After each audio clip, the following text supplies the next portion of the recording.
That's why people be running out of the church. They found out the pastor had an affair with what's her name? Ushers. With the ushers. Remember, this guy is a man. He's a human. Sometimes his judgment is clouded by some big nyash. Yes, and then you run out of his church saying, "I can never trust God again." Did God go and hit that big nyash? No. It's the pastor. Now you put all your trust in the pastor. Now you don't want to go back to church because you put your trust in the pastor. By the way.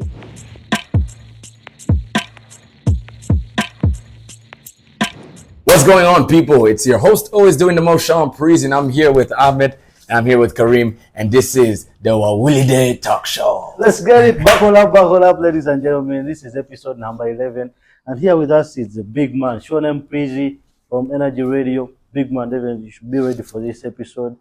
After a few episodes. So, Sean, you're most welcome to WAWULIDDE The Talk Show. Thank you so much. And it's a pleasure having you here. Thank you. So, briefly, tell the people, who is Sean? Okay.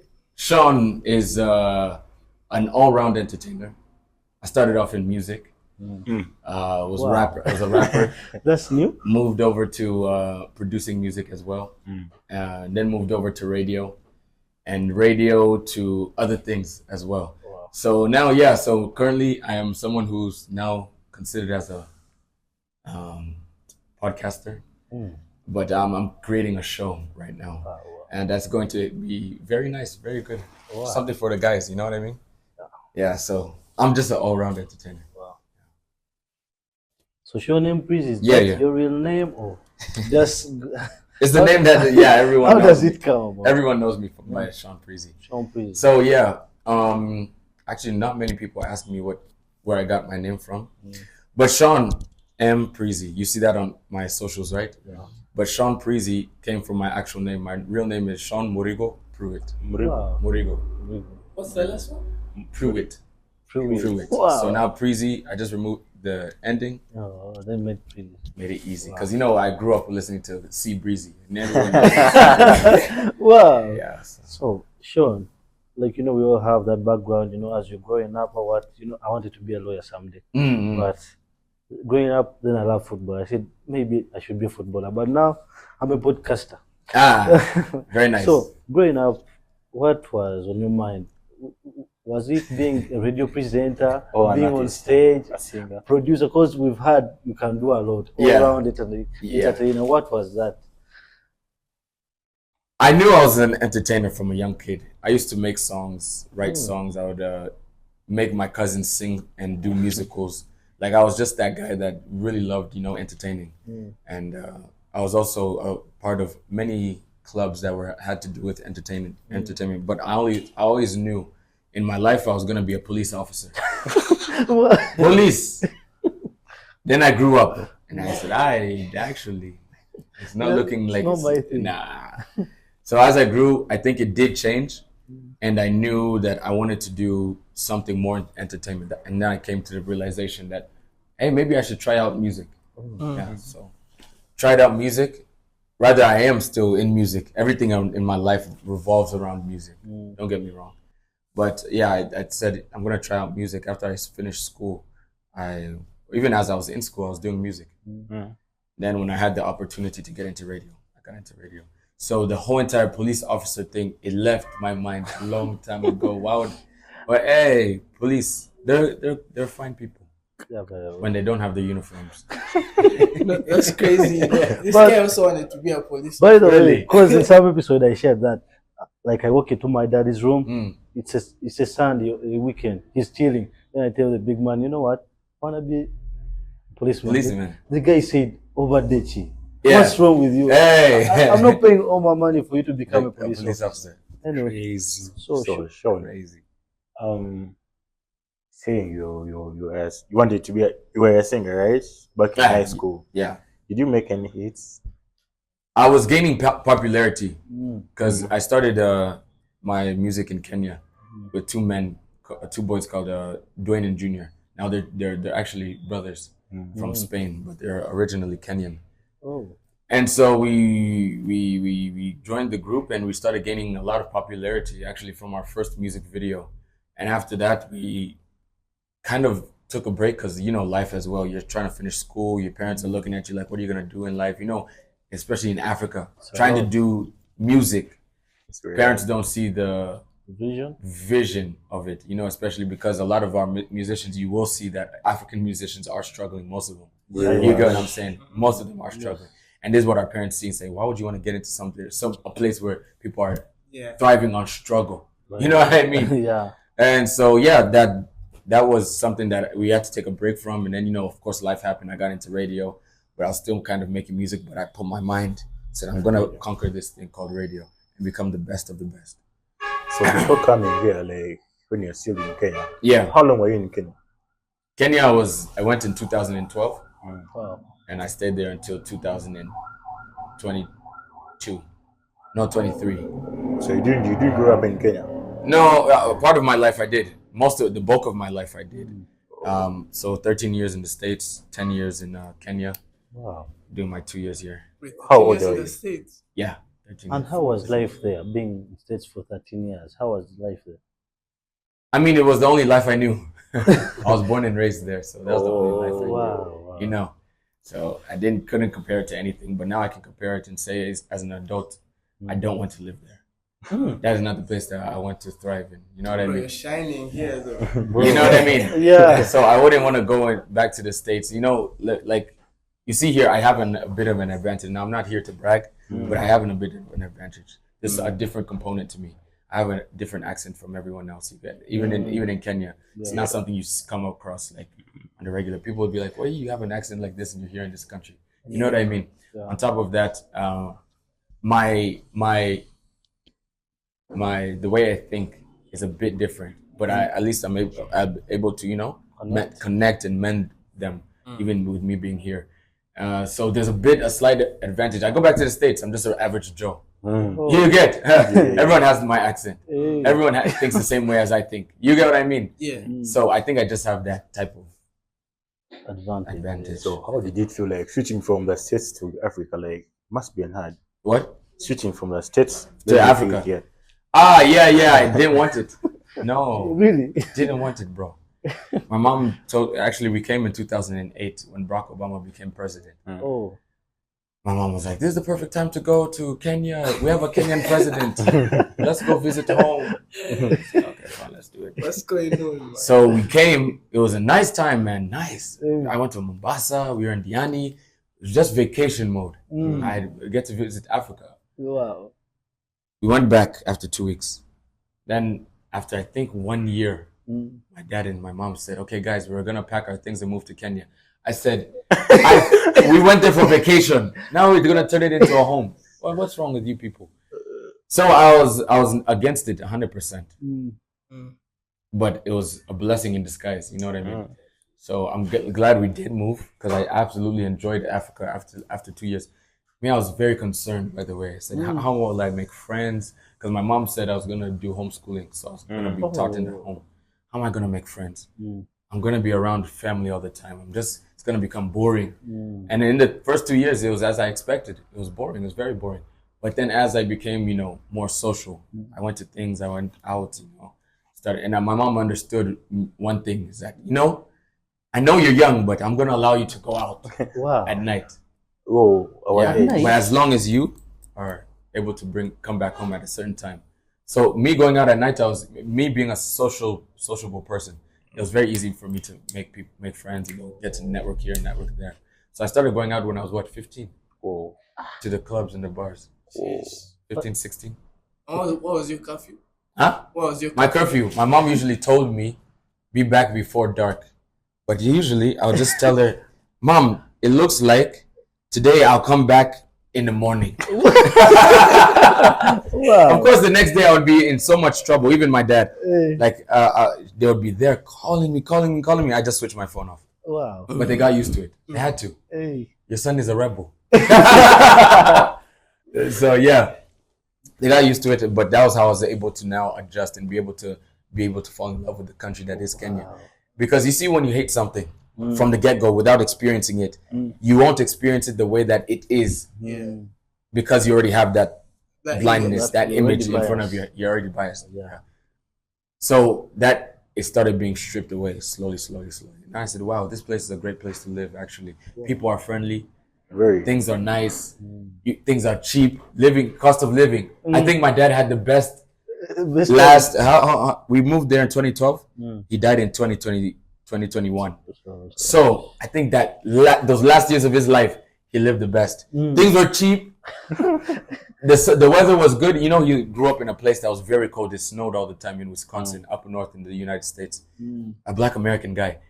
It's cold all the time. And let me tell you something. If you're a Black, you're not supposed to be experiencing cold all the time. We have melanin for a reason. The UV rays will hit us and we enjoy it. You get what I'm saying? Yeah. So him growing up there is probably very depressing, but he had a great time in Kenya. And I think even him being laid in Kenya, laid to rest in Kenya, that's probably one of his dreams that he didn't even know was his dreams. So, Sean, like, how would you say, because right now, currently, people look at you as one of the best people on stage. Okay. Like radio presenting. Like, who inspired you? Could you say you looked up to anyone like before you even started doing it? So the thing about this, I didn't even know I was going into radio, but I knew if I do radio, it'll give me a footstool on climbing up the ladder. Because I told you I wanted to be big in entertainment. So I never just said, radios.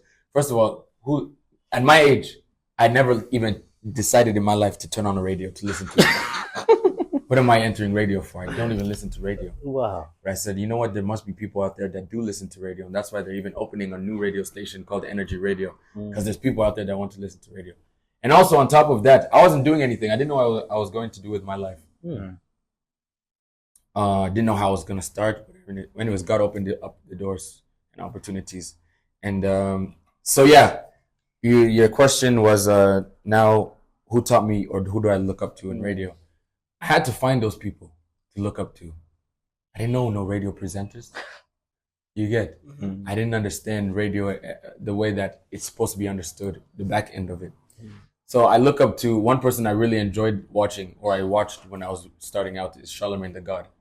Charlemagne was able to bring out personality or certain answers to questions that he asked, even if they're a bit risky, And someone I still look up to, even though all his views are not agreeable to me, but it's definitely the way that he does his radio show that I looked up to.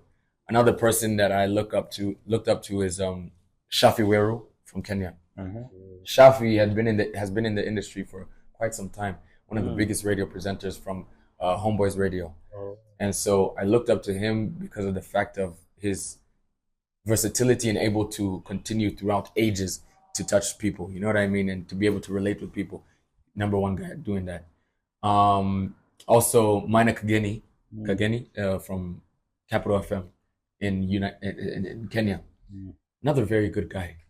And I was very pleased to meet him. There was a time, even before we went to there was a time when we went to Diamond Platinum's house in Tanzania. And I was able to now link up with all these guys, and it was wonderful to be able to sit down with a radio guru and get tips from him. Even he was like, yo, when we go back to Kenya, let's not let this time that we stop here. Let's link up and have, and ask me anything. Let's just have a vibe together. And he's one of the most paid radio presenters in Kenya.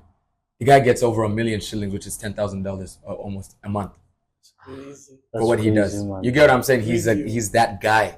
And so when I was at Diamond Platinum's house, I was able to sit down with him and have a conversation with him and, see what's up. And so, yeah, those three guys had really shaped me. And I think in your life, you need a mentor in any field that you are in to be able to thrive, because you take qualities and characteristics from that person and you make them your own. Wow. And so those guys, the professionalism in radio I got was from those guys. Wow. So, Sean, how is radio life in Kenya? Is it different from the Uganda radio life? Okay, one thing I'll say is NRG Radio here in Uganda is not like any other radio station that you guys have ever had. True. I'll tell you that as an outsider looking in. You can also see it. You guys, NRG is really energy. You're always at this mode. That's why whenever I host one of them from there, I tell them, what do they feed them? Because it's like they're just ready, It's energy. Audible, they're audible. In the name, man. Yeah. It's really crazy. No one can tell you, please be audible. Nothing. They're just but naturally. Yeah. Naturally. Debbie was here. Big Boy was here. Good energy. Yeah. And so you see, that's the thing. And you see the people who were being picked for energy. The starting guys were Sheila Salter, DJ Vance, Zion Kente, Etania was there as well. She was one of the starting guys. Who else was there? Sheila? I said Sheila Salter. Like Shumba was there as well. Crystal. And Crystal came a bit later as well with Etania, I think around the same time. But those Sheila guys, whatever, and Etania, Crystal, all these guys, they had been watched literally for almost a year. Wow. Looking at, this guy has the potential to bring already what he has to Energy Radio. So it wasn't by chance we just looked at these guys and we're like, oh, these guys are big, let's put them on. No, there was a certain element that the guys were looking for for you to be able to work at Energy. Yeah. And so Energy Kenya, when I was working there as well, I was, Energy Kenya was just Energy Kenya. You know what I mean? It was another radio, yeah? It's I think it started off well, I would say. Started off very well. But I don't know what happened, but it was just as if, I don't know what it could have been. But it's, for me personally, Energy Kenya started losing its and so when they opened Energy Radio Uganda, I felt that again. You know what I mean? It's that and it's still there till now. Energy, you look at Energy Uganda, they're crazy things, bro. Wow. Since day one. Since day one, you know what I mean? Since you guys touched down here, but man, it's been mad, like mad events, whatever. Let me say, whenever Energy is like posting something, like you just ready, just geared up, I'm coming. Because you just feel this. You feel the energy there, of course. Yeah. And by the way, I feel these guys are even uniting the youth people together nowadays. Because you look at the Coke Fest, we meet in one place, share food, music, just, live up. Yeah, very true. And our motto is shaping culture. We don't want to fit in, we want to stand out. You know what I mean? So this is one thing that has been able to keep us afloat, you know what I mean? And separate us completely from the rest of the people. And so we're here to shape culture. We're here to bring a new sense of entertainment, a new way to consume it. You know what I mean? Other radios are actually trying to be like you guys now. And you guys just coming to but now you just came into this whole thing with all this energy. Now all the other radios now are just trying to go that direction. Social media, what? Yes. Yeah, man. By the way, they have content creators. My God. Yeah. Like paparazzi everywhere, You can't do something without being on camera, man. Yeah. That's how it needs to be. It has to be like that. You get what I mean? Content right now is being consumed more and more daily. More and more people are getting on smartphones. More and more people are getting connected to things that are outside in the world. You get what I mean? Yeah. There's never been a time in history when the world is more connected than now. Wow. You get what I'm saying? Yeah. Before we had to write letters if you wanted to get anywhere or or communicate to someone outside of this country or even outside of your county, Kampala to, let's say, Gulu. You have to write a letter, send it to the border guy. Border guy gets there. But now it's just a single message. If you want to go text or maybe post a video, get recognized in. There was a video that was posted up by, we did an interview. I did an interview with PC, the guy for, yeah. So I did that. I'm a piano guy. That thing trended in South Africa. Yo. And Tanzania. Yo. That thing trended in South Africa and in Tanzania. That interview. Yeah. It didn't even, I think it started becoming bigger here in Uganda after it trended in those places. You get? So that tells you the power of social media right now. And so the reason why we have so many content creators that you always see a content creator somewhere. We know where the spice is. You know what I mean? You guys make me live my life controllably because whenever I look left, right, cameras. So remember how you told us I've never dreamed of turning on a radio and listening to it. That was the life in Uganda actually before you guys arrived. We used to listen only to actually XFM. Okay. But these days you go to a chapati store, someone is listening to NRG Radio. Oh wow. You go to a place where they get a shop, someone is listening to NRG Radio.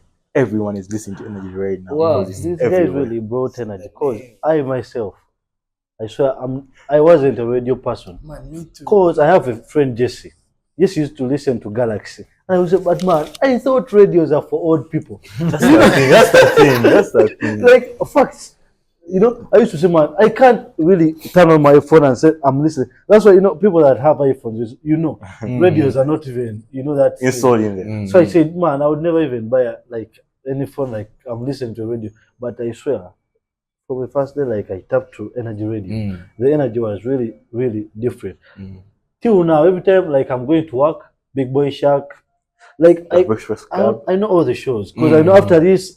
Sean is coming. After Sean, we have Sheila, we have Etania. So I think you guys really made us love radio. And I don't know how it was really worked toward. Anyway. Yeah, man. You guys are really doing your thing. So we're sticking to the motto of shaping culture. Wow. Bringing back the entertainment that you guys, or rather introducing you to a new kind of entertainment. Because if it's not the music, then it's the presenters. Or the jazz that you can look for, because if both of them are up to par, and we're up to par on both the music and of course the personalities, then you have a great radio station right there. So how did you feel when they told you you're coming to Uganda, or they never told you that you're coming? So I was given the choice actually to research both places. My boss at the time, told me, we're opening radio stations, both in Uganda. And also we're opening in Zanzibar. Research both of them. So I researched both of them. And I found out some artists from here, but I don't know why Google, it doesn't lead us to the people who are like trending in Uganda when it comes to artists. You know what I mean? The first artist when I researched, it was number one at that time. This is 2023 only, February. I was told Chosen Becky. Cap. What was? Maybe. No, but not really. But by the way, of all people, you'd have said Jose Chameleone. Chosen Becky, female wise. Google is very bad, by the way. It's very bad. They don't know anything. Wow. Chosen Becky was there. Of course, Navio was there. But everyone, Kenyans know, we know Navio. Jose Chameleone was on that list, but everyone knows Jose Chameleone. Yeah. When I came here and I was introduced now to the likes of Spice Diana, we have Sheba, we have Alien Skin, we have Carol Cosita, we have Vinka, we have Azawi, we have Joshua Baraka. Google doesn't show those things. Then you said what was Google doing? What was Google? I can even search right now. We can even search right now and it shows us who top artists in Uganda. Yeah, let's see. But right now he's bringing Joshua Baraka because he's doing something mad. Wait, do you guys want to take a bit? Would that by the way, just a sec before you go. You guys want to take a bit? Yeah, let's try. Let's try. Okay. Who do you think before even search on Google? Yeah, on Google. Yeah, try. It's gonna say maybe Jose Chameleone because I know it's Google. That's cliche as well. So and you? Me. Let me. I go with Baraka, man. Are you saying currently right now? Yeah. What would Google say? What would Google say? Yeah. I think Jose Chameleone. You, Karim? Can I choose again? I'll go with Eddie. Eddie Kenzo, yeah. Yeah, Eddie is a big guy. And you? Trending? Joshua Baraka. Yeah, I also feel like Joshua Baraka was being searched more. So that's what Google. Those guys are not even be knowing Joshua Baraka is doing music. Those guys are big.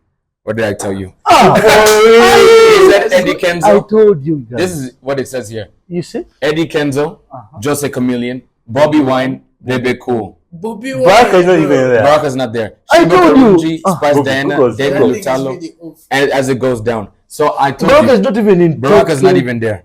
You see, let me do this. That's what I'm telling you. Don't trust this thing. There's a feel I had. White people think they don't know. Right now, Kenzo has been having that popularity. Yeah, that's why I said Eddie Kenzo.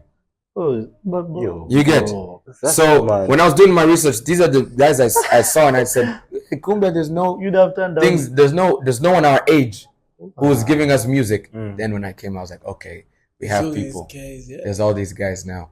So I think what we need to do more, and I think we're doing it even right now with guys like Joshua Baraka, is push the new music that we have here in Uganda. Wow. You know what I mean? Wow. It's not saying these artists' music is not good. It's not of our time. Yeah. True. Their time these are legends in the game. Eddie Kenzo's a legend. Bobby Wine, Jose Chameleone, Bebe Cool. Legends. You get what I'm saying? Yeah. But now, where are our people? Our we have nowadays we have Tunji with a G. Wow. We have Tunji 256. We got Aaron X. We have Joshua Baraka. We have Elijah Chitaka. Why isn't the Zawi the whole of Swangs Avenue actually? Why aren't they here? But man, I told you guys, Google. They just have to say Eddie Kenzo. I thought it was even going to be about the search data, because people are searching Swangs Avenue a lot. Yeah. But it's not even there. Look at this. I type in top Ugandan artists of 2024. Good Life Crew. B2C. Bro. These guys are 3. But where did they even last? Where did they even get this information from? I don't know. Wow. So Sean, was it something really? Because as if I tapped this, like it was like a tough decision when you were told that you had to move from Radio Kenya to Uganda. No, it wasn't a tough decision because I was, to be honest, I was leaving NRG Kenya looking for greater heights. I was like, this place has challenged me and I love the challenge. And I thank my boss for giving me a pedestal to put me on. You get what I mean? And by the way, my boss, Kevin, he was the one that actually said, I see something in you. I want to put you there. Even though at the NRG Radio competition, by the end of the competition, they didn't choose me. But they said, I see something in you. I want to see what we can do. No, they didn't choose me. They didn't That's the same thing with the MVPs. They didn't choose me. And by the way, it takes that because all the guys were here were not chosen. Let me tell you, we are like just like us. Cause Sean was like reading the names. I saw we got reposted. Our vid got reposted. I got compared to Crystal Panda, but lastly we didn't make the list. So I don't know. Now the thing is, NRG, when this thing happens, you have so many people, but you can only choose a select few. But doesn't mean you don't have that talent, you don't have that potential. You get what I mean? Yeah. It's just that maybe at that time it's not your time. You get what I'm saying? Looking for maybe. Yeah. But they still have a list of great talent. They don't need to look anymore. They don't need to host another MVPs until another year or 2 years. Yeah. Why? Because there was already this batch of 25 young great people who have potential. Yeah. If this one doesn't make it or something happens with that person, they know we have this other person. We know there's another 3 if we ever need some more content creators. We know there's some more presenters if we ever need presenters. You get what I mean? Yeah. And so at the end of the day, it's a talent search, but that doesn't mean because you lost, you're not talented. The talent was found. Still, the talent is there. You get? Yeah. So how did it feel like from Kenya to Uganda? How did you settle in Uganda? So what? How did you settle in like here? How did I settle in? Yeah. Easily. Within the first day, I was already settled in. Yo. So People kept asking me. It was that easy. People kept asking me, but like after a few weeks, like, are you settled in? Are you feeling comfortable? I said, by the first time when I landed in this place, I was settled. Wow. That's crazy. You're natural, innit? Yeah. And the team though, the team you're with right now, Sheila and Vans. Yeah. Was that the first team you had or you had team? No, that was the first time I had any. So you got to choose them or they chose you? So actually, my boss put us together. Oh. So they came for training in Kenya. All of them. They came for training, came to NRG Radio Kenya to stay there for a week. I met Vance and I met Sheila, but I met Sheila very briefly because she was too much of a party animal. She was like this everywhere. Vance was a bit more calm. Yeah. So I was able to meet him on their last day. Actually, that whole entire week they were there, I was actually on leave. So I wasn't able, I didn't even go to work or anything. I just knew my people from Uganda or in Kenya or in the country. That's it. So the last day I was able to meet all of them, from Sandra Cope to DJ V to Sheila Sota, Zion Kente. Who else was there? DJ Vance, DJ VX Faisal, Menelik, our producer. Jesse, our producer as well, came. And yeah, I think that was it. Kevin has an idol. Wow. Wow, they have. And for you to invest in their training to go to a whole different country to train and then you stay in a week. By the way, their hotel that they're staying in was a very expensive hotel. Yeah. Those guys were put up there. Just like the stars they are. Just like the stars they are. So they were treated as the stars they are. You get what I mean? And so I think when you're treated like a certain way, you deliver in a certain way. For real. You get what I mean? It's a condition You guys really give in your energy. Because when you come to present, It's in the name again. because there is one time Debbie was partying, but she said the same exact thing on radio. Yesterday I was out partying, but I'm here, just ready to deliver. Oh yeah. Well, You guys have seen the TikTok videos of us Very, sleeping very in the studio. Yeah. We make it because we care about the job. We care about delivering. You get what I mean? It's not like it's an obligation. Like even when you have an obligation, sometimes you can easily make excuses for it. Yeah. We'll come hangover or what? I remember when I was doing breakfast show for 3 days, where Prim does her show. They picked me up to go to work from Bandali. Bandali Thrones. Sunday, what's it called? Sunday boozy brunch. They picked me from boozy brunch straight to studio. At what time? 3 a.m. in the morning, 4 a.m. in the morning. I go to studio. I prep for my show. 6 a.m. I'm on air till 10 a.m. That's crazy. You guys are picked up every day? Yes. That's NRG. Yeah, energy. Yeah, energy. They pick us up every single day to make sure that we get there. Wow, there is no excuse. It's raining, it's what, snowing, what? Don't worry, your ride is downstairs. So, Sean, could you say, like, because you and Vans really have something. Yeah. There's some chemistry you guys have, plus Sota maybe. Because could you say it was like Vans really helped you to settle in? Oh yeah, 100%. Yeah. Vans Vans, man. Vans is my neighbor actually. We stay in the same place. Stays here, and then I stay down here, down the hill. So we're very close. Like the guy would always make sure I'm okay. If we go out, he'll drive me home safely. Make sure I'm inside my house. Make sure. And to this day, almost 2 years later, Vans will always make sure that I'm home safe. Wow. Always. He'll always make sure I'm safe in some way. Like it's as if he's younger than me, but he's my big brother. You get what I mean? Yeah. The guy he has a very good heart, by the way, and he's always there for his people. So Vans made my stay very easy. Sheila made my stay very easy. Sheila's like my big sister as well. It's like she'll make sure I'm fed. She'll make sure I'm okay. She'll make sure, like, you know what I mean, like a big sister would do to you. Make sure everything is okay. Same for Zion. Same for Etania.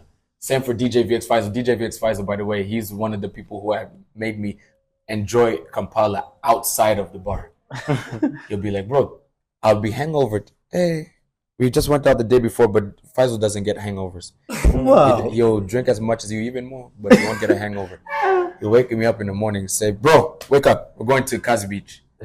Oh, wake up. We're going to Cocoa Beach today. Like, bro, I'm hungover. We were at the same bar yesterday. Why are you awake? Sleep. No. We have to go. Today we're going to where? You know what I mean? So he took me outside to see Kampala and what it has to offer. So big up to DJ VX Faisal, made my stay very nice. DJ Vans made my stay very nice. Etania made my stay very nice. Etania was one of the first people who took me out to one of her gigs at the Villa. Sheila as well, one of the first people to take me out and experience Kampala. Zion was one of the first people to make me a home-cooked meal. Invited me to her house to eat. You know what I mean? So it's people that just... DJ V also was another person who just made me feel at home. She was very herself and very open. You know what I mean? So someone who I can talk to as easily as DJ V.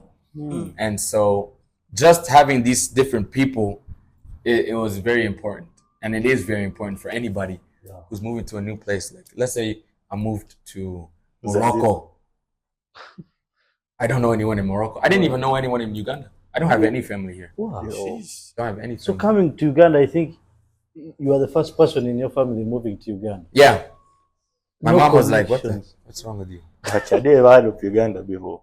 What? Have you ever, I just heard of Uganda. Very briefly, we heard about only known things Kenyans know about Uganda. We only know Museveni. Ruckus. We only knew Museveni. We know Jose Chameleon. And we know, what's this thing called? Nyege Nyege. Yes. Wow. But I feel, by the way, Nyege Nyege is also something big. putting Uganda there. Putting Uganda out there. If only knew how many Kenyans come from Kenya just for Nyege Nyege. Whoa. So many. Wow. So by the way, so Sean, how would you describe the life and radio presenting at NRG Radio? What really motivates you people, like, to give your A every day? What really motivates you people?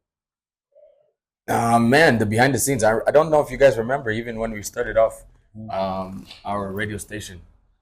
Every Thursday for the Energy Circle Rave, we used to have a party. Different sponsors coming through.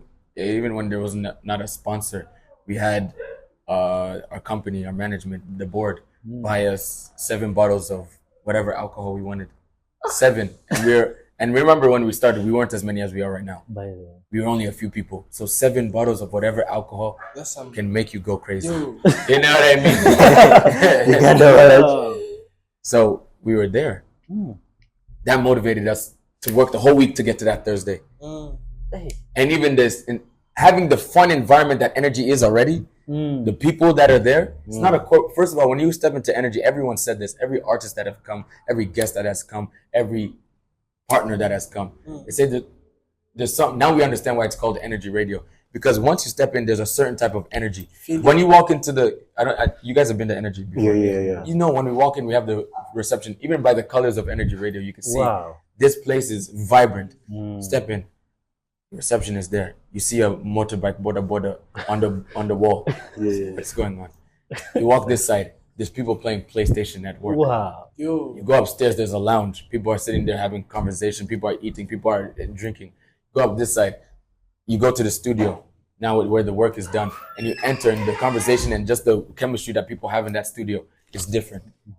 You get what I mean? So if you come to, there's very rare that people come to Energy and say they didn't have a good time, even if you just came to pass by and say hi. We don't just allow you to just pass by and say hi. It's like it's as if you go and visit your grandparents' house. You know, when you go to your grandparents' house, there's food ready for you. Even if the food isn't ready, your parents will get in that kitchen, make sure you have something. You're full. Then on top of that, you sit there, you talk stories with your grandparents, you catch up. You know what I mean? The chemistry, the energy doesn't lie.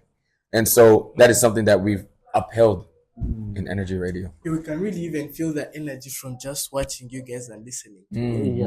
Just from listening only. Before you watch. Before you stream live, you know. Yeah, man. So like I said, I'm a big fan on your personal TikTok account. So there's this one time you were telling us about tapping into what God has put you on this earth to do. You made us do an exercise of closing your eyes and imagine God is talking to you and saying, so I've given you everything that you ever wanted, right? But the only thing I require from you as your creator is to go out and do what I've put you on this earth to do, that you know how to do most, and that people have always been telling you you're good at. Go do that. So now for me, I know, okay, my name is Mucha and it means sunshine. So I know my purpose is like to shine some light into people's lives, projects, what. I don't always have to come up with my project, but I can shine some light onto someone's life. Wow. So now, for those people who don't know what their purpose is yet, how do you think they can get to know what that is? And how did you get to know that this is your passion, maybe? Purpose always lies in the intersection of your talents and your skills that you have naturally. And so the one road is like this, and the next one is a meeting point. So it overlaps. Then on top of that, the other part that's overlapping is not. So it's the talents and skills, your gifts. Oh, sorry, your talents and skills, and then your gift. Right here in the middle, you'll be able to get your purpose. If you didn't have to, let's say for you, if you didn't have to wake up every day, slave away, go to the matrix, go to work, you didn't have to make money. You could literally just live your life freely. Everything is already there. What would you wake up and do every day? Because let me tell you, humans were designed to be productive. Actually, it's in us. That's how God made us, to be productive, doing something constantly with ourselves. And also, we are creative just like Him. He made the world. We are creatives as well. So our minds are always running, processing thoughts that come in. You would think about 10,000 thoughts. 10,000 thoughts in one day enter this mind. It's only you don't, maybe time you ignore them, other times you catch on to them and you dwell on them. You get what I mean? But 10,000 thoughts enter this human mind every single day. So I know for a fact everyone's creative. You have the ability to be creative. So you're just sitting on your couch every single day, or you wake up from your bed. What would you be doing every day? Every single day. What would you do? Nothing. Nothing. There's going to be, at one point, nothing is going to become boring. Yeah. Trust me, 100%. You maybe right now you're saying nothing because maybe you want to rest. Yeah. But when you're fulfilled with that rest, there's something that your body. It's like when you plug in your phone. Even if your battery your phone doesn't want to charge, it has to charge, and it's gonna get to 100%. And at 100%, it's gonna want to do something. It needs to be used at 100%. You get what I mean? So maybe you're saying that because you're tired right now, but let me tell you, even if it's that rest that comes, you'll be fulfilled with rest. You'll want to do something with your body. Your body can't just, it feels disturbed if it doesn't do something. Creators, isn't it? Because we are creators. And it not necessarily you have to use your body. You can use your mind. Your mind is an organ as well. And even that's why you can sit down and think so hard on something, you become tired because your body's working, your mind is working as well. You get what I'm saying? Yeah. So what would you be doing? Let me tell you personally, I sat down and I had to think, what would I be doing? And I went back to when I was a kid, a child. There was another exercise I did as well. I went back to when I was a child, and I sat there and I thought, what was I really good at doing? I was really good at disturbing people. I was really good at disturbing people in a sense that it will put a smile on their face. You get, I was always in their faces.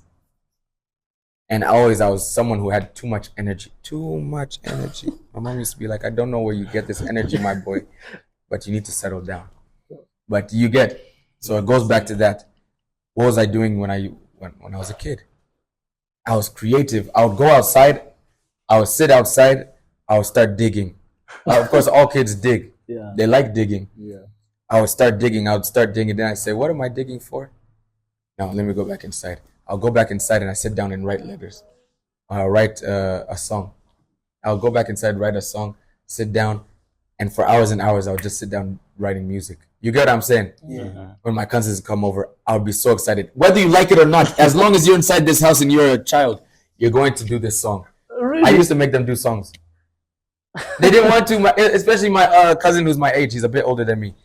I don't want to do it this time, Sean. Please don't make... Stand up. We're going to do a dance rehearsal right now. We're doing a dance rehearsal. The parents are downstairs drinking tea. They need a performance. Wow. Yes. I would get them all together. You're doing this. We'll do a choreography, do a dance, have it sing the song. Come and perform it.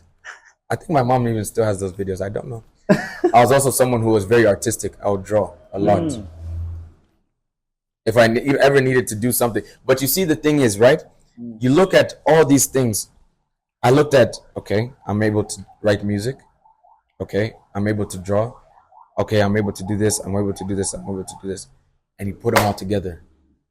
And he's come up with something.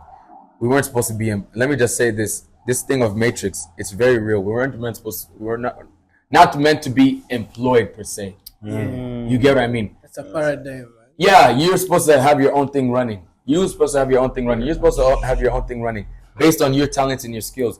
But at the end of the day, God allowed something like this to happen called employment so that you can help someone else build their dream for their time as you develop your own experience in that thing. Yeah. So there's going to be a time where you gather all your experience, and that's why experience and time is very, very important. You need to work on it. You need to allow it to work on you, because you can't control your time. You can only control how much energy you put into something. That's what you can control. You can only control that energy that you put, because at the end of the day, you're just energy. You're just energy inside a human body. Yeah. You know what I'm saying? So now, when you put those things together with experience as well, bro, you can come up with something great. And so even while I was saying that, that story about the exercise of now you sitting down, because you see the thing is, and closing your eyes as well. When you close your eyes, and even that's why it says when you pray, you need to close your eyes. Why? It eliminates the distractions around you. True. And you're able to focus on literally right then and right now, and you're able to now dissect what's happening inside. You get what I mean? A lot of people don't want to do that. They don't want to sit down with themselves. That's a big thing I realized. People don't have it in them to sit down by themselves, because then you have to start thinking about your problems, which aren't really problems. You can even get think about a problem you had 5 years ago. My phone. Yeah? My phone. I didn't have a phone 5 years ago. You didn't have a phone 5 years ago. That was your biggest problem. Do you have a phone right now? I have one. Thank you. Think about your biggest problem 5 years ago. Having cash on me. Do you have cash on you right now? Oh my God, I'm going for Dexter. Thank you. Bro has the money to pay for Dexter. He has cash in his pocket. I'm going for Think about your biggest problem 5 years ago. Yeah. It was also a phone actually. Okay. Do you have a phone? Yeah, man. There you go. Thank you. Let me tell you something. Everything will pass. Everything will pass. Literally, Kuhani was telling me a thing yesterday. Solomon, remember King Solomon? Yeah. He said, go find me something that when I look at it, if I'm happy, it'll make me sad. If I'm sad, it'll make me happy. But I'm looking at this one thing. Wow. What's that? What is it? Can't guess. Can't really guess. Can guess? But I can't guess either. Something that will make you happy if you're sad, or sad if you're happy. I sat down, I said, I can't get this thing. Then she told me, in the story, the guy went out, he went and found a jeweler who found a ring. The ring, he went and wrote in the inscription, this too shall pass. And gave it to him. He went back and gave it to him. And he looked at it and said, thank you, my servant. Just saying it makes me heal, I swear. Yeah, you get it. So in that ring, when he looks at the ring, it says, this too shall pass. No matter what situation you're in right now, this too shall pass. Yeah. Wow. As long as you're alive, this too shall pass. Oh, you don't have any money? It's okay. This too shall pass. Or maybe you have a lot of money? It's okay. One day you'll die and leave that money. You get what I'm saying? Wow. So every day I think of that. I that's how I think. Even though the story, it related with me, but that's how I think every single day. Even if I wake up with a single problem, I remember this too shall pass. What I remember, you see, that's why, what's it called? Vision boards are very important. You visualizing your life, how you want it to be. You have the power to get there. Because everything that this current situation, this too is going to pass. One day you guys are going to, if you guys continue in the way that you're continuing, you're going to have a big studio, probably maybe even the size of Netflix. Wow. You get what I'm saying? Yeah. You'll have a platform as big as Netflix. You never know. I have a beautiful story about storyboards, by the way. And then, so if you put that on your vision boards, it helps you to visualize and know where you're going. You get what I'm saying? It starts with a vision. Isn't it? It's the vision. When God was creating everything, he said, you know what? I want this. He visualized it. He said, I want this waters to separate from this waters. Wow, it happened. Because he had the power to make it happen. Even as we have the power to do, but we're limited. We're not God, but we're limited to a certain power. Yeah. And he said, bro, talk to himself. Literally, talk to himself. He said, you know what? We need earth. Okay, made it. Oh, we need heaven too. We made it. Yeah. Okay, we need, you know what I mean? We need people. We need angels. He talked to himself and he thought, this is what I need. He visualized it. He didn't write it down anywhere, did he? No. He visualized it. This imagination is the most powerful thing that you have in your life. It's the only tool you have. You get? Again, someone said the best nation in this world is imagination. Wow. Yeah. Imagination. Imagination. Wow. This nation right here is for your images. So the story I'm saying, the great story I have about vision boards, At the beginning of this, actually December around this time, I made a vision board for 2024. Oh, wow. And then I had a small phone, because my phone had died, apparently. But then I was looking at phones online and there was like this Pixel phone and that was like the best phone there. So in my vision board, one of the things that was there was, I want to have this phone and I want to tell great stories with great visuals. And remember, there's serving in there. So it's not just for me, it's telling people's stories with this phone. Because I already had the skills, I'm a videographer and that. I'm an editor. But then in that point, I didn't have any business buying a phone that's 3M, bro. I hadn't even made that money before. Wow. But for some reason, just in those 2 months, I had all these gigs coming in and I was able to get that phone. And then I had these guys come through just like 2 months later telling me about the podcasting. I'm like, let's go, man. Let me tell you. Great stories with great videos. Wow. And because you created a need, you know, you have free will in this earth. You're the one that creates something and God delivers it to you. If you don't, let's say for your life, you don't want to be what's this thing called? These divers that go deep sea diving. Yeah. You don't want that for your life. But let's say you say today, I'm going to become a deep sea diver. Yeah. Bro, you've created a need. Now the God will just open up doors. You start seeing things different. Your awareness heightens. There's a story in the Bible, right? That says that this lady, her name is Hagar. She was chased out of the house of Abraham by Sarah, because now Hagar went and was, by Abraham. Because Sarah allowed it and said, yeah, this is your servant. You have a child with her. Because now me, I'm barren. I cannot have a kid. So Hagar went and said, you servant, you sleep with my husband, get a child. Got a child. And after some time, the wife, of course, became jealous. Said Abraham, send her out. Abraham had to listen to his wife. That's his wife. Sent her out. She was there and she had this kid. She was no water, no food, no nothing. And she just went and placed the baby underneath a tree. This, what's it called? This, like this, right? Placed the baby there. Now, the baby was crying. She was trying to say, Lord, please, I don't want to hear my baby's cries. It's just killing me. Even her, she started crying as well. Shit. And so said, Lord, please, just give me water. Said, please, just for my child, just so I just give me water and I'll be blessed. And it says in the Bible, God opened up her eyes and she saw a well and was able to go get the water. That was just there. It was always there. Because of her problem, she wasn't able to see. But God opened up her eyes to see the well was right there. It was always there. You get what I'm saying? Wow. So that is a very powerful story to show you sometimes. It's you having that need. She had a need. She said, Lord, give it to me. God opened up her eyes. Same way he can open up doors for you to see now. Wow. And he saw. She created a need. If she didn't need it, God would not have delivered it to her. Yeah. She didn't need it. Yeah. But when she created that need, I need some water for my baby. Opened her eyes. The well was right there. Oh, there. Kumbe, the well was there the whole time. Drink all the water you want. You know what I mean? Yeah. And on top of that, it's a well, which shows you it was an abundance of water.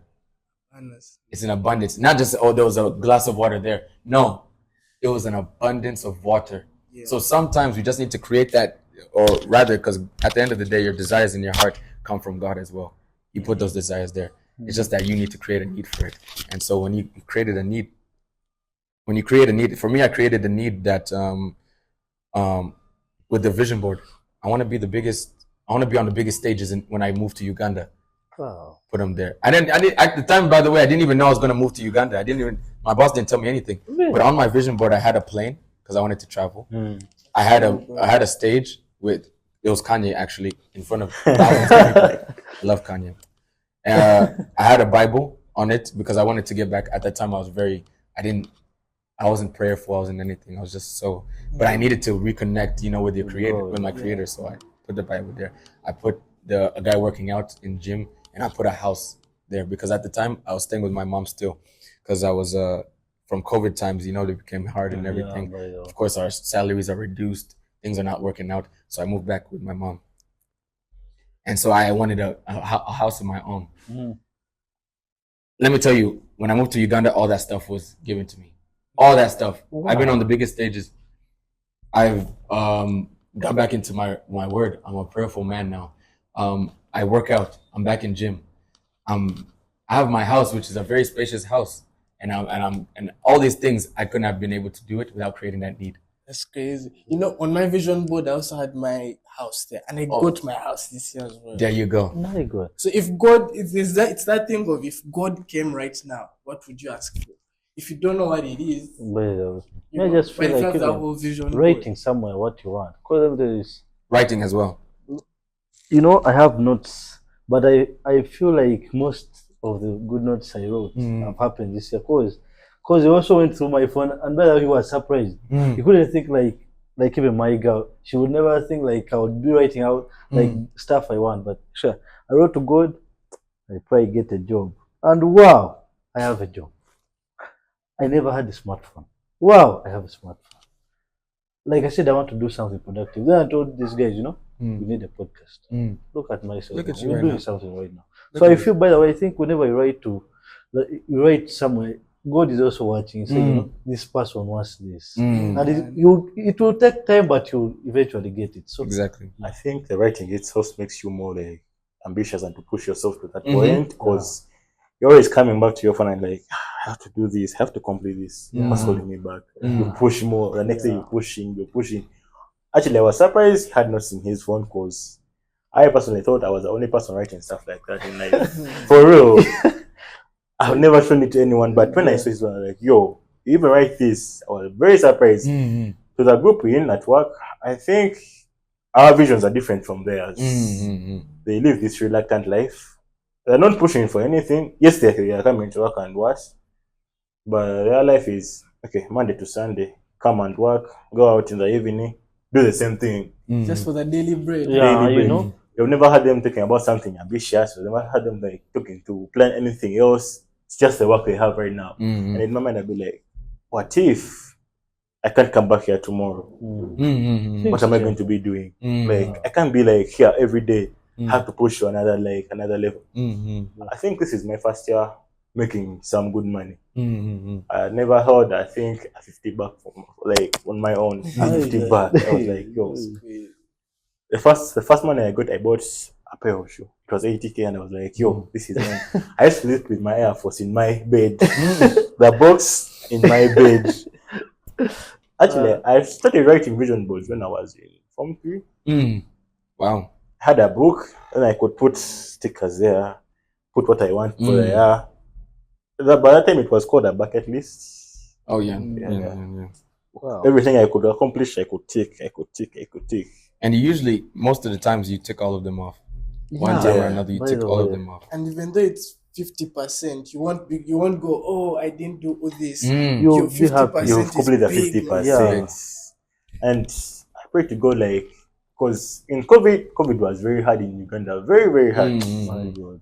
The foods, the money. We used to stay home. Okay, the first 2 months we were like, yo, we're off school, we're not going back to school. It was fun. It was fun. But when it went on, said, hey, it's continuing. Kumbe, it was going to be like it's not this. vacation.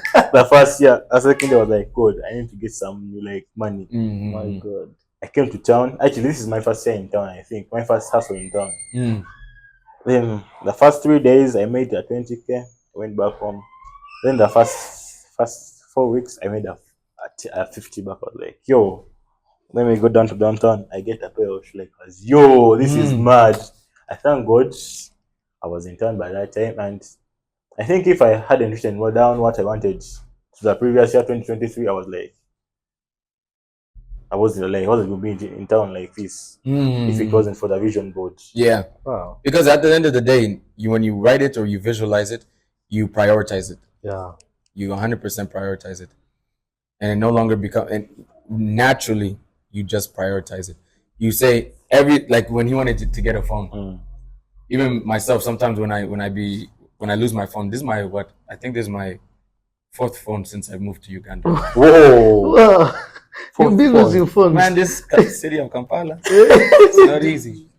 Yeah. Sometimes it'll be grabbed. I mean, not grabbed, but it's just like taken from the pocket or something. Really? Or maybe I'll leave it somewhere on the table. Oh. You get? Crazy. So this one, I don't want to buy another one after this one. But every time I lost my phone, I prioritized buying a new one. Oh. Somehow that money came. And I would still be good. You get? Within that first week, I would stay maybe 2 days, 3 days without a phone. But then by the 3rd day, I would get some money. Oh. I don't know where the money would come from to buy and I would always upgrade. You get? I would always upgrade. So maybe it was God's time saying, hey, it's time for you to upgrade, my friend. You need a new one. Because if it's up to me, even to 2050, you'll find me with this phone. Wow. But if it's time to upgrade, it's time to upgrade. Yeah. But yeah, so prioritizing. You naturally prioritize when you write it down. So everyone who's watching this, write down whatever it is. When you're aimless, who can help you? Not even yourself. Even God wants to help you, but you're not asking him for anything. Yeah. Asking you shall receive. He literally says, ask. I know, let me know what you want. I'll give it to you. Yeah. And I'll give it to you in abundance.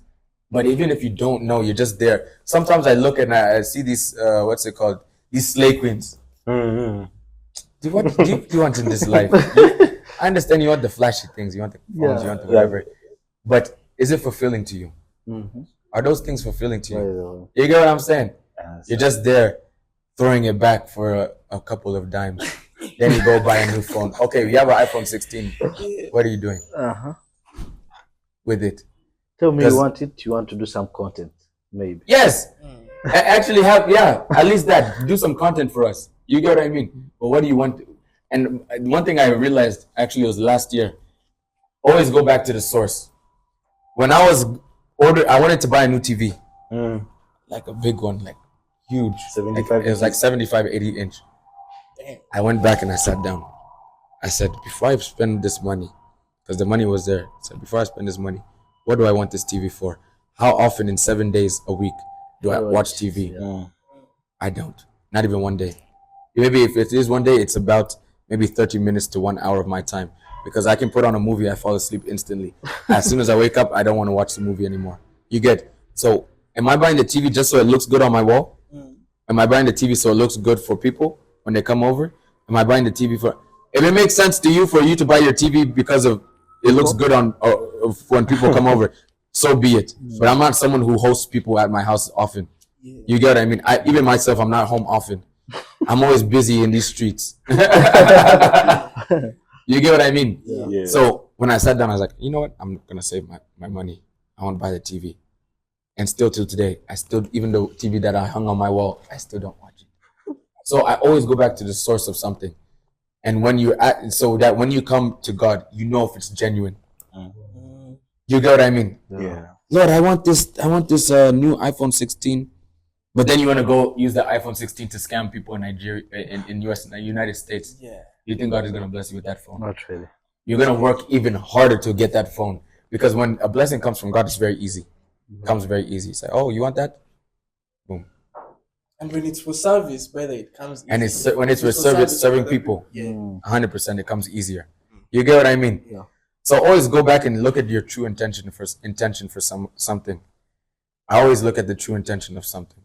That's good. Nice. So Sean, did you go like through something so hard? Cause you said like coming from Kenya to this side, you are like prayerful or something. Was it? I mean, everybody has that time in their life when you just forget spirituality. Yeah. But you need to remember, because I feel you're not this body. This is a body you're borrowing even. Yeah, you're renting it. It'll be returned back to the earth. You get what I mean? Yeah. So, because I feel you even had to make like a big statement some couple of weeks back, like stepping off the stage or something. Yeah. Now to get now into my purpose. Being in the bar, first of all, I'll tell you this. Nowadays, it's been 33 days. Let me see. You're checking. Yeah. It's been, where is it? There's this app I use. My friend gave it to me. So 34 days? 34 days since I last drank and 34 days since I released that statement. Really? It's been 34 days. I saw some snap of you. So you no longer take? I don't like drink. Alcohol? No, don't drink. If I'm in the bar, I'm maybe networking, having some fun with my friends, but I'm not drinking. Wow. I'm drinking Red Bull. It's just a pause, or you really want to? No, I'm done drinking. I don't have a desire to drink, and if the desire comes back, I'll say, Lord, please take the desire once again from me, because I don't have any desire. You know how you can maybe if you're someone who stops drinking by yourself, say, by the way, guys, I'm taking a break. I'm done drinking. Maybe if you're very strong-willed and it's something that you really know and convicted of doing, but many people are not. Especially if you know you've been drinking. You're someone who I've been drinking for how many years? 10 years or 11 years. I've been since my first sip of alcohol. So it's been a constant. And at the times when you have bad hangovers, you say, Lord, I don't want to do this no more. I don't want to do this to myself no more. But as soon as you're back, you're okay. You bang plot. What is this? Plan there. You get what I'm saying? And so even if you want to take a break by yourself, it's very hard to, because you've already been drinking for a long time. It's a habit that you formed. Already. You get what I'm saying?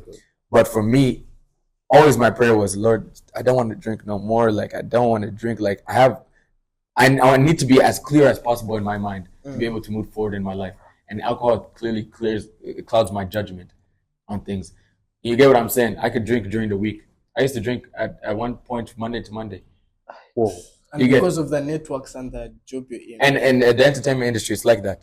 Wow. You go out, especially if you're working in the bar, you drink every day. Yeah. You drink whether you like it or not, especially as an entertainer, you need that extra boost of energy. It'll run out in one given point in the night. Ask any MC, ask any DJ. They need that extra boost. And it comes from alcohol. Yeah. Some people, other drugs. Yeah. You get what I'm saying?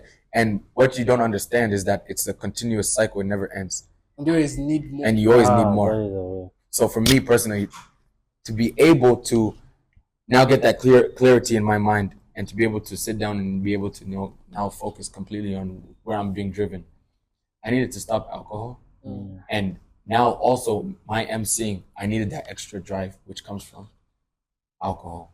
Right now, if you take me to the club, I will leave at 1 a.m. because I'm tired at 1 a.m. Alcohol continues to push you. That's why you're tired the next day. More hours till even you can go till 7 a.m. Wow. Alcohol does that. It lies to your body that you still have energy, yet you don't. That's why you're so tired the next day and even the next day after that. So for me, I didn't want to do that no more.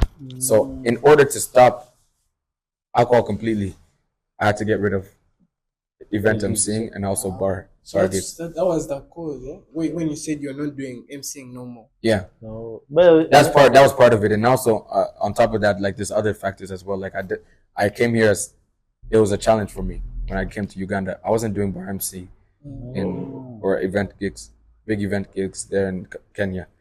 But here I said, let me make it a challenge for myself. You know what I mean?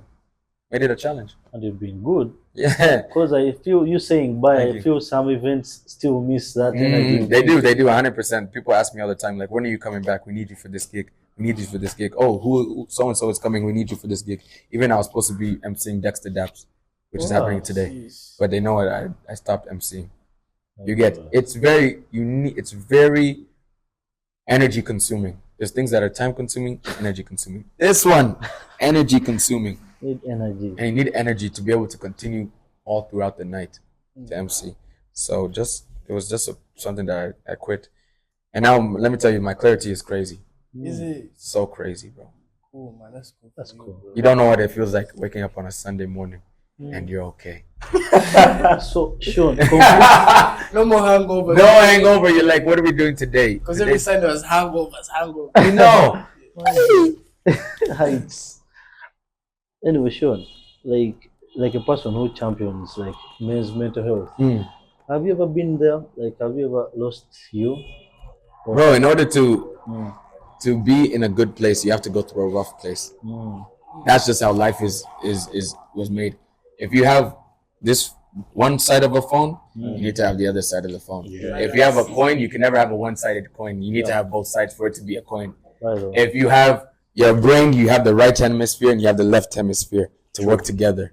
You can't just have the right, you can't just have the left. There's always a two side to everything. If you have a negative, you have a positive. And what do? Attract. And then they make electricity. Yeah. You get what I'm saying? Yeah. So in order for you to get that electricity out of life, you need to have a downside to be able to have the upside. And when you go through the downside, bro, it's going to be down. A lot of people don't survive it because they're not able to fully go through it. But for me, one of my biggest foundations, or rather something I'm able to go back to, even with those downs, when I had that downside. Of course, you have a point of depression. Very much. You have a point of anxiety. Anxiety I suffered my whole entire life. Oh, God. The fear of the unknown, or fear of the next step, or fear of just not being prepared for something. You get what I'm saying? Anxiety will always be there, fear. Those are the things that usually consume somebody. You know what I'm saying? So, of course, I had those times when I was in those deep depths of anxiety and fear. But I was able to come out of it. How?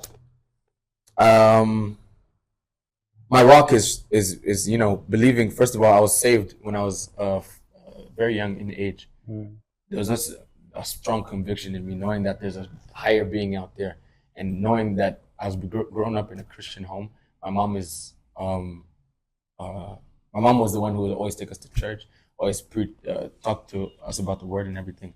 So that was always my rock. That's always my foundation. You forget it, you won't. You maybe along the line somewhere, but you won't depart from it 100%. You'll do wrong things, do here. But at one point, you remember, I have a rock and I have a foundation that I can lean back on. You get what I'm saying? Yeah.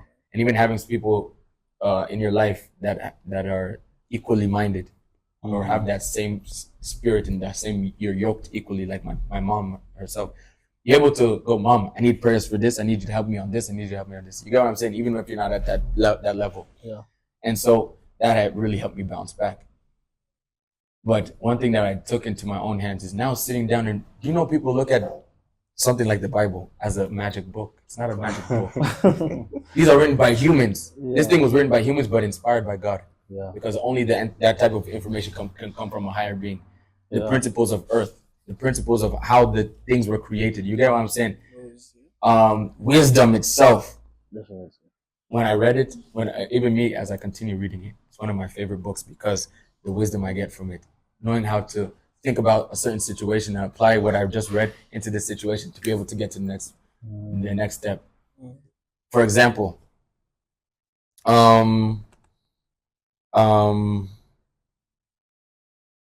me see. One of the greatest things that from when I was starting my business, currently I'm learning entrepreneurship, e-commerce, connecting people with healthy products and supplements. I sell something called CMOS. People call me the Moss Boss. CMOS. I've been seeing it. Yeah, so CMOS is great for your body, man. It has 96 minerals of the 104 your body needs. Wow. And it gives you detoxification. It helps you mental clarity. The minerals in it replenishes the minerals that maybe you've lost, especially when someone who drank like me replenish them 100%. Wow. Detoxes your body. So for me, when I was starting this thing out, I knew I had a passion to help other people do it. You get what I'm saying? So there's a lot of principles that I learned from the Bible that I applied into business that made it work from the get-go. Oh. You get what I'm saying? Yeah. Simple business, what's it called? Strategies and principles of your business that you can apply and it works for real. One of them is like you see, and I think it's a basis of living. Be kind to people, love one another, do as to other people as you would yourself. What's it called? Serve others. When you think of those things and you apply them into business, it no longer becomes a business, but it's you serving people and you getting money for it. Service. Yeah. It's not a business. It's people think about business. I have to sell this product to get money. But when you make it more of serving people, people do, or rather pay anything for that because you've given them value. Yeah. You get what I'm saying? Yeah. This person has given me value. They told me this. They told me that. You get what I'm saying? Giving that value. You apply it anywhere in your life, you'll thrive. Anywhere, any principle that comes from the Bible. Yeah. So you're very right. Like loving your neighbors, you love yourself. Even if you're selling good stuff to those people, you love them automatically. Because automatically can't buy something bad. Yeah. I don't want to sell you something bad that will damage you and me just masquerade it as nice just to sell.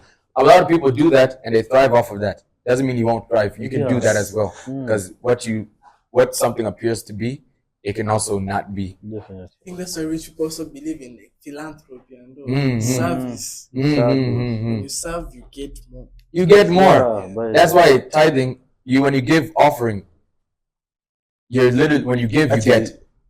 People don't know this, but whenever you give out something with a good heart, whenever you help someone with a good heart, your blessings multiply. Yeah. Automatically. Yeah.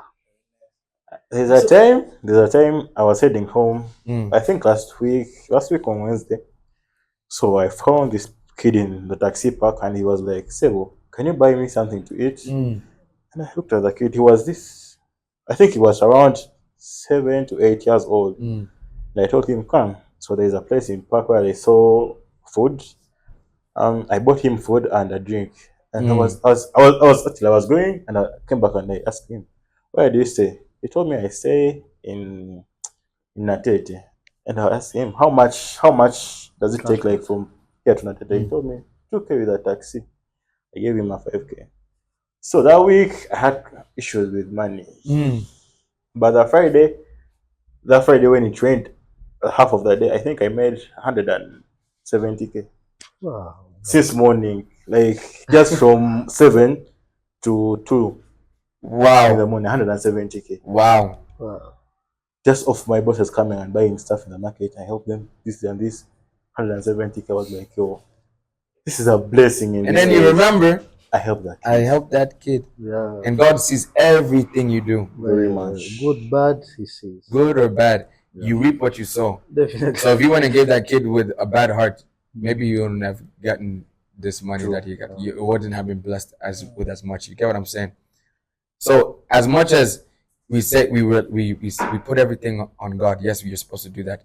But sometimes it has to come back to you as well. You get what I mean? What type of heart do you have? What type of things do you release from inside? You get what I'm saying? Because you only release what is in your heart. You only talk about things that are in your heart.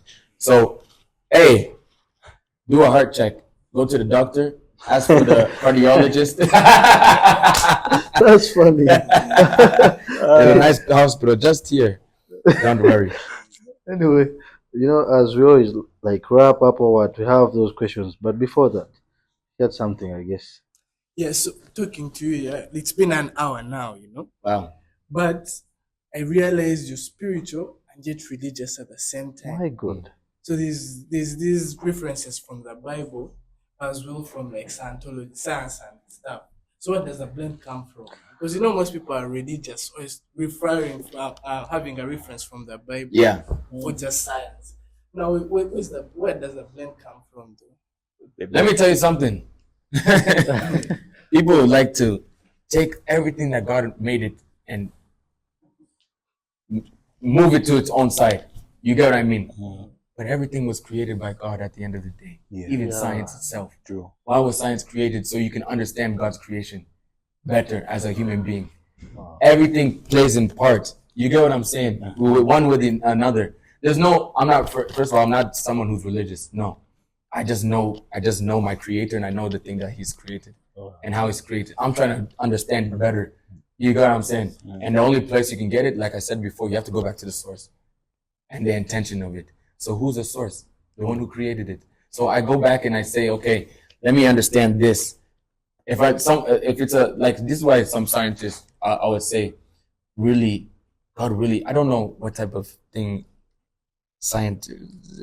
mind scientists have. But for you to just look at the stars and say, yeah, this star is forming this Big Dipper. What do you mean? Why were you even looking there? But there was a desire that God put into that person for the stars at that time. You get, even for some, bro, think about it. Steve Jobs made this iPhone. Can you make another iPhone from scratch? No. But God put his own desire into your heart, something that will work for you, and you'll be even as rich as Steve Jobs. Yeah. And he did it for service again, remember? And now it's big because he was serving. Yeah. You get what I'm saying? So everyone was made to serve one another, please God, by serving people. You get? But sometimes we don't know what that thing is that we need to serve people with. So you got to do some self-reflection. Yeah. Say whatever I've been, like I was saying, you got to find out what your gift, what your talents and skills are. You know what I mean? Wow. So yeah. So like I said, people need to stop separating the two. Everything was created by God. And we're creative just like God. You get what I'm saying? God made, even as much as church people don't like to hear it, God made the demons. God made the devil himself. Why is he still here? You get what I'm saying? There's a purpose for everything. You know what I mean? Yeah. It came from a creator, and that creator is the one who's omnipresent, omni-everything. And so there's a purpose for himself that he has for himself, just as there's a purpose he put in us to fulfill. So even he has to fulfill his own as well. You get what I'm saying? We don't know what it is, and we can't understand it because we're not him. So all you can do is just look to him to understand yourself. Look to him to understand, what is it that put me on this earth to do? Start asking yourself those type of questions. Yeah. If you just wake up every day and just say, oh, it's just another day. Why not even just die? You get what I'm saying? By the way, whenever you forget you have a purpose, you say, wait, why am I even alive? Why am I even alive? Yeah. Even my friend was having that same problem. He would wake up in the morning and say, what's my purpose in this life? I'm doing these things, nothing's working for me. And sometimes God won't allow certain thing that for it to work for you because it wasn't supposed to work for you. It was supposed to work for somebody else. Now you want to go and do someone else's purpose. What are they gonna do? You do your own. Stay in your lane. Wow. And speaking of laws of the universe and all, because Mego that said they say if you don't need it, you lose it. If there's no purpose for it, you lose it. So if you're here, there's definitely a purpose. For you to even be sitting right here right now, there's a purpose for you still. Yeah. Because even like that's what I'm saying. People need to stop looking at the Bible as a magic book. It's your manual for life. Your manual for life. And people don't read it for themselves. Even the churchgoers who come and condemn you and say, "Oh, you're doing this wrong, doing that." Did you even read the Bible for yourself? You know that it's wrong. It's something instead of just reading the word but not understanding the word in the words. Yes. Wow. Not understanding the word within the word, the message within the word. Yes. Yeah. And so, one thing it says in the word is that, you see, God he uses Satan still. How does he use Satan? Satan is a destroyer. He comes to steal, kill, and destroy. Yeah. And he still has to answer to God. Yeah, that's his job. That's his job. If you in your mind you said I have no purpose in this life, you said it to yourself, and you said, or maybe you said it as you know what, I don't have a purpose in this life, and you've said it with intention behind it and energy behind it. God will say, by the way, Satan, you can cut this one off. Take him. Take him. He's no longer. He's useless to me. Yeah. Yes, it's better he's dead. Because with that mentality that man has, he'll go and mess up other people's. He'll spread it. It'll be like a virus. Yeah. And he'll go and mess up other people's. So, like I'm saying, everything was created for a purpose, and that's why, like, you guys need. You see this thing for people are so scared of Satan. Yeah. You're above him. You're above him. Way above him. You get what I'm saying? Yeah. People look at him. Oh, Satan has this thing. And especially African people like doing that. Satan has done this thing. Oh, the devil's done this thing. No. Maybe even God has used this opportunity for you to realize something. Open your eyes. And you say, by the way, I'm this person. God looks at me like this. I'm made in God's image. That means I'm able to do this and that. And you begin to see an endless opportunity, bro. Yeah. Endless opportunities. Nowadays, I used to just wake up in the morning and say it's another day. Ask me what today is. I don't know. The only reason I know what today is by the name is today is Saturday. Yeah. But with my week, I just forget which day it is, because it's another day for me to grow, and it's another opportunity for me to see where I can put my foot. You get what I'm saying? Yeah. I can develop this purpose that I've already been given. Yeah, that's good. You forget the days. I'll tell you that for a fact. Forget the days. Because they will pass anyway. They just continue to pass. Yeah. So for me, I look at it as time is running out. I don't look at it as, I have now a whole year. Hey, time is running out. You're not getting younger. Yeah, you're getting older. And this energy you have right now, your legs kicking or whatever, this is your prime time to achieve your purpose. Yeah, man. So by the time you're retiring, let me tell you, you retire. You know, Jesus died at 33. For me, I want to retire by 33. That's my retirement. For what? For working. Yeah, definitely. Then go do more of what you love, though. Then do more of what I enjoy doing. At that time, I want everything to be working for me. I have my music studio there. I have my whatever studio there. I have my podcast there I have my business here making money for itself. I have 8 different incomes. You get what I mean?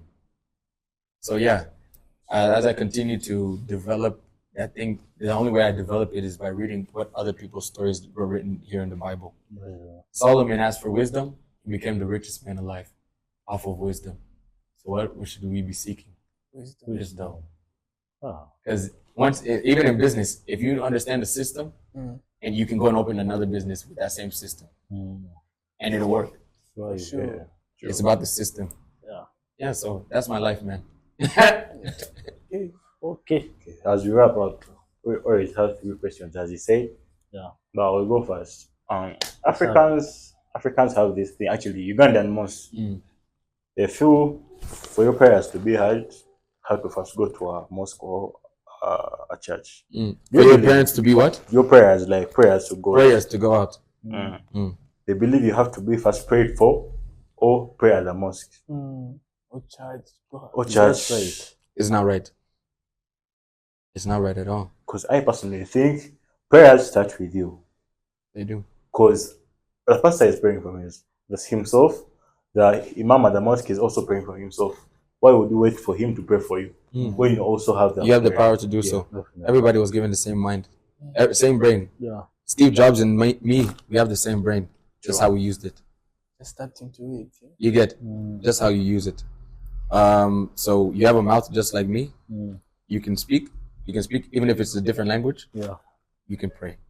Definitely. I feel Africans have this thing. They think that because the pastor is a pastor, has more power than you. How? Spiritually. How? That's how they think. You know they call them The sheep, no, like he's a messenger of God, prophet. You know, he's already given that thing of. You read the plan. Let me tell you something. Why people, especially church people, why they fail so much and why they stay broke. If you look at church people, they're broke. People who attend church, most of them are broke. Poor. I'll tell you that for a fact. For Poor. sure. They're praying. They're there going Sunday. They say, Lord, bless me with this thing. Bless me with this. But you forget, like, God is a practical God. He knows you're here on this earth. He's a practical God. It's now you who's once you pray something, He's heard it already. You don't need to pray every single Sunday. No, He doesn't want you to pray for the same thing every single Sunday. Progress, move on. He's already blessed you with it. Receive it already. But people aren't able to receive it because of certain things in their own life. You get what I'm saying? Like I said before, something like for me, like I stopped alcohol because it was clouding my judgment for something. Yeah. Now that cloud can be something for someone else, can be something different for you, it can be something different from you. What you need to be praying is, Lord, move whatever that cloud is. Open my eyes like you did for that baby, the girl who was crying for her kid. Wow. You get what I'm saying? Don't go and start, Lord, I need this money for this thing. He knows you need the money for the thing. Yeah. You get what I'm saying? Okay, create the need by saying, Lord, okay, you know, my desire is to have this thing. Is to have a new TV, new computer, new whatever. He'll give it to you. You get what I'm saying? But don't keep on.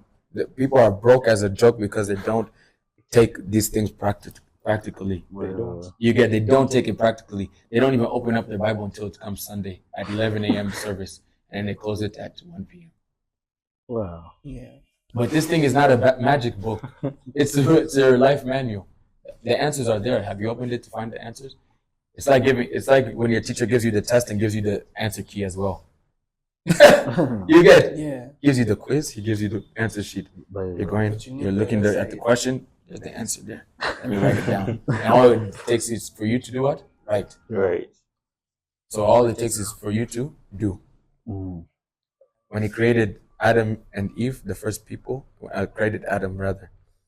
Eve done messed everything up, but Adam. He told you, what I want you to do is to be fruitful. So do everything you can do. Multiply by giving your seed, multiply it, and subdue. Have dominion over the earth. That's what he told it. It's still till today. That's what you're supposed to do. You're supposed to be fruitful, multiply, and subdue, have dominion. So you're supposed to have dominion wherever you walk. You get what I'm saying? Yeah. Especially as a man. This is why I am even starting the podcast, to remind men that you have a duty, and it is already yours, to have dominion. Men will speak and people will listen. You get what I'm saying? Especially as men. Head of the household, you. Head of the household, you. Head of the household, you. Your wife will look up to you. Your kids will look up to you as well. Yeah. And the only place you should look up to is God. Yeah. That's it. You get what I'm saying? So people get it wrong, especially in the church, and that's why they're still broke as a joke and ready to choke. Broke as a what? A joke. Broke as a joke. Go say as a musician sometimes, so man. Those are bars anyway. Bars indeed. Yeah. I'm a rapper, remember? Wow. You get what I'm saying? So we need to start putting things practically. True. Like, we're not just, as much as you want to be spiritual and be that most spiritual person. You don't have to be spiritual to pray. You don't have to be spiritual to pray. You don't need you need wisdom to understand the words that are in the Bible, or to apply them in your life. You need that wisdom to be able to do so. But you don't need to be so spiritual. Let me tell you, some of those pastors, that's why people be running out of the church. They found out the pastor had an affair with what's her name? Ushers. With the ushers. Remember, this guy is a man. He's a human. Sometimes his judgment is clouded by some big nyash. Yes, and then you run out of his church saying, "I can never trust God again." Did God go and hit that big nyash? It's the pastor. And now you put all your trust in the pastor. Now you don't want to go back to church because you put your trust in the pastor. By the way. That's why now they say, "No, I can't believe in those things ever again." By the way. Actually, people are always branded like by putting their trust in fellow people. Like, how? Yeah. Has blood like you? Breathes the same air as you are. Why would you trust in like yo? You create the thing that really. There's a guy called Raila Odinga.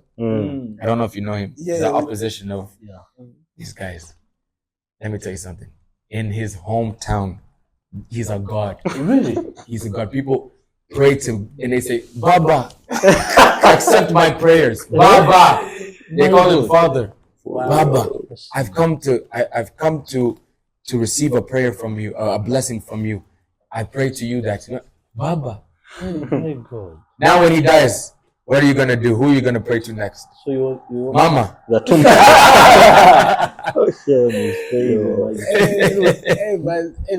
You go. So mine won't be a question. So my question, okay, anything. I would just love you to give a message.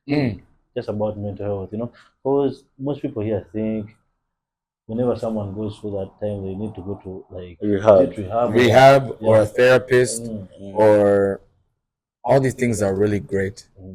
But like, I don't want to sound like very, very spiritual or godly man, bro. I have my ups and my downs. I have my things that I'm struggling with. I'm a human just like you. But what has worked for me personally is being able to remember, hey, this body is not mine. I'm literally a soul that has a creator. And that creator knows what's best for me. I don't even know what's best for myself. You get what I mean? I don't know the best for myself, man. I may have this goal to become the #1 radio presenter. Then once I get #1, what next? You're fulfilled, but the fulfillment disappears because you've already accomplished it, but you're still alive. You get what I'm saying? So what's next? People start panicking. You start falling off. I don't know myself. You get lost. You get what I'm saying? Yeah.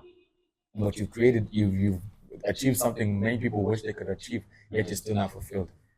That fulfillment comes from knowing and striving towards your purpose. And the only way you can know what your purpose is by reconnecting with who created you. You get? So that's my take on it.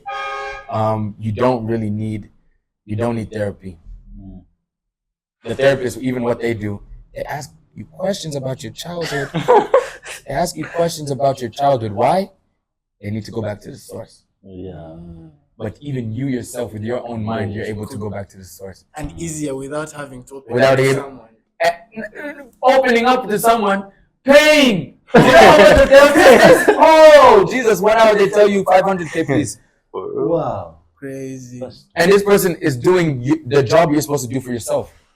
You have the power to do it. They have a mind just like you, and I tell people that all the time. You have a brain just like everybody else. So, yeah, so you don't need therapy. Some people really do because they're down in the dirt, and they need someone really who understands more than them to pull them out, or help them pull. So therapy is not a bad thing. Go to therapy. But if you're someone who's, you're sitting here, you're doing something with yourself, close the door, go and reflect. Say, okay, Sean, you have this problem right now, but where did it come from? Or Ahmed has this problem right now. Where is it coming from? What can I do in my power to solve it? Do I need to sit down? Do I need to go to therapy? Okay, it's not that bad. As Ahmed, I know this, and this, and this. I'm able to use one of these solutions right now. I know maybe it'll take some time, it'll take some energy, it'll take some me reflecting every single day, which is, let me tell you, reflecting is hard. Prayer is hard. Because you're committing yourself to something you can't see. Even striving towards your goal, That's why accomplishments sometimes are so important, even celebrating the small accomplishments, because it allows you to see that your work is wow. Or even when someone comes up and say, hey, I saw your podcast, man. It really helped me, inspired me. That right there is going to fuel you to keep going. Because it's so hard. You sit there and pray. My prayer is even working. Then when you reflect, you say, I needed a phone about 3 months ago, and I have my phone. I prayed for it. It's there. Wow. I said to myself, I needed this. Literally, when you write down those things, or when you reflect, you're literally kind of talking to yourself just as you are supposed to. People don't want to talk to themselves, though. They don't want to reflect. They find it being insane talking to yourself. You're being called a mad person when But society has the higher up people, the ones that keep us in the matrix. They designed you to do it, to think like that. Why? They don't want you to go to have a brain of your own. They need to keep you in the matrix, in the system, working for them to get them money. You don't want you thinking too much. The 1%, they don't want you thinking too much. Wow. They want to supply you with everything and think your life is good. So that you give them back all the good and the money that they've given back to you. And by the way, you're tripling their money by doing that. They're investing in you so that you can triple their money. Investments. But as soon as you start thinking for yourself, they don't want that. Or they don't want that. They'll try shutting you down. That's why you see someone like Kanye West. He's someone who thinks by himself, thinks for his own self. And when you actually listen to the words, people say he's insane. He's mad. People call him bipolar. Yeah, they'll say he's bipolar. He's by what? But that's just him. That's how God created him to be, and that's why he's rich. You get, because he has that brilliant mind, outspoken mind. He was born to be like that, and he found his purpose. That's it. But now, when you try going against the system, my friend, they say you're what? You're anti-Jewish. Bro didn't say that he's anti-Jewish. He just said that the Jews are the ones that control everything. He didn't say it as a hateful thing, did he? He said they're actually the ones that gatekeep, and it's true. I'm not saying anything bad about Jews. I'm not anti-Semitic. I'm just saying what it is, what we know it to be. It is what it is. It is what it is. Definitely. But think for yourself, guys. Come on. Don't let nobody think for you. Bro, don't. It's dangerous for yourself. It's really dangerous. Nice. Yeah, so for me, it's going back to again from a video you did on your TikTok. Yeah, the one I love the references you do from the Bible. By the way, this one was about Jonah. That was a really good one. So in that moment, at that moment, I was also looking for like some guidance on this. What's that? Sorry. So in that moment, I was also looking for some guidance about a decision I was about to make. And indeed, it was going to lead me to some chibokos, like you said. Yes, so for me, what I want to know is what was that message that God sent you to do, and maybe you disobeyed, and what chibokos did you get, like you were saying? Okay, so a lot of people ask, how do you know it's even from God in the first place? They'll ask you that a lot. How do you know it's from God? Well, because it's not something I wanted to do. Yeah, where else would it come from? This podcast, the gentleman's room that I'm starting, this show. Let me tell you something. I'm someone back in the day, the idea came to me in 2022 to start this thing. It was a dream I had. I woke up one day and I just had it. And I wrote down a whole plan for it. I don't know where the plan came from. That's what I'm saying. It had to be God because it wasn't me. I wasn't thinking about anybody else's mental health but my own. You get what I mean? Now I gotta go and then talk to other people about it. I'm not even mentally healthy myself. You get what I'm saying? But in that moment, I realized, okay, this must be something deeper because now it's been on my heart for too long. After 2 years, I try to let it go. But that chiboko. Come back this way. Sweet. It's like when you're what? That's how, by the way, the walk with God is, bro. It's like you're a baby. You're with your parent like this, holding the hand. And you say, you know what? By the way, I'm walking, am I? I'm walking. Look at me. You say, I don't need you. You start walking. You're so focused like this. I'm walking by myself. You don't look down. There's a pebble there, or there's a pothole in Uganda. There's a pothole. You're down on the floor. You start crying. Who's there to come and pick you up? Your parent. So that's how God is with us. Yeah. You get what I mean? So even though you receive that warning or something that just, hey, why am I going through this? And you remember, hey, I need to cry. You know, and you get realigned back again. So yeah, that was the realignment for me, and my Chiboko was the podcast. Was because of the podcast and actually starting it and planning it out. Now, step by step. You know what I mean? All it takes is another one of my favorite verses is a man's heart devises his plans, but God directs his steps. So you plan. God knows which doors he needs to open for you to get to the end of it. You get what I mean? So that is there was a podcast that I was talking about in that video, and me starting it. So I just know that it will bless a lot of people, and it will help a lot of people look at things practically. You get what I mean? Yeah. We want everybody to win. The system is gonna come against me. I know that for a fact because of just the information it's not even my information. People will be giving. It's other people will be giving. The interviews I have. Young successful people, or even successful people. Find out how they started. You get what I mean?